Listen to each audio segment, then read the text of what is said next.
Pakak. Grabe yung tigas. Ang hirap tanggalin ng kanyang piston. 3 buwan ba naman na stock eh. Ay hindi chininis oil. Nga. Tapos isa pa. Miusol. Ay. Loss compression. Tapos ito. Tinirikan. Dahil hindi na change oil. Tapos yung pyesa napakamahal. Yung block na ito is nasa 8 set na ito is 8K. May-ari nito nga. Kaya sa mga boardsman,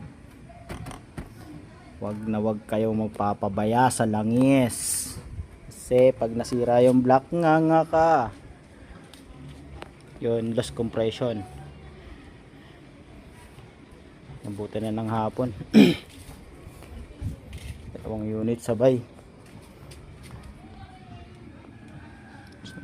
Loss compression naman itong isa.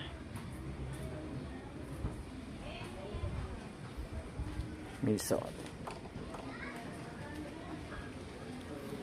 Mga par. Tamot talaga malala.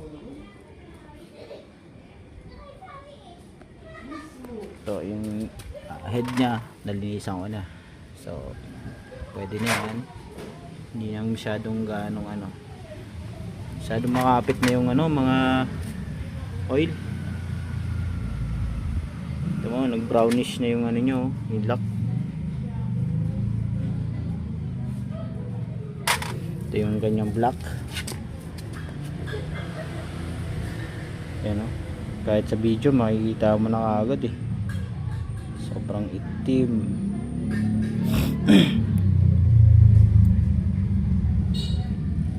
Ayan o. May mga hairlines. Sobrang sabing tirik talaga. Lala.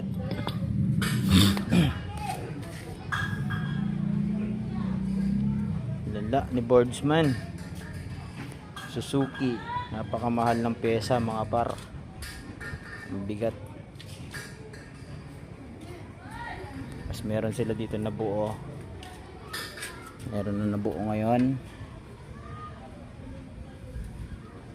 Honda RS 125.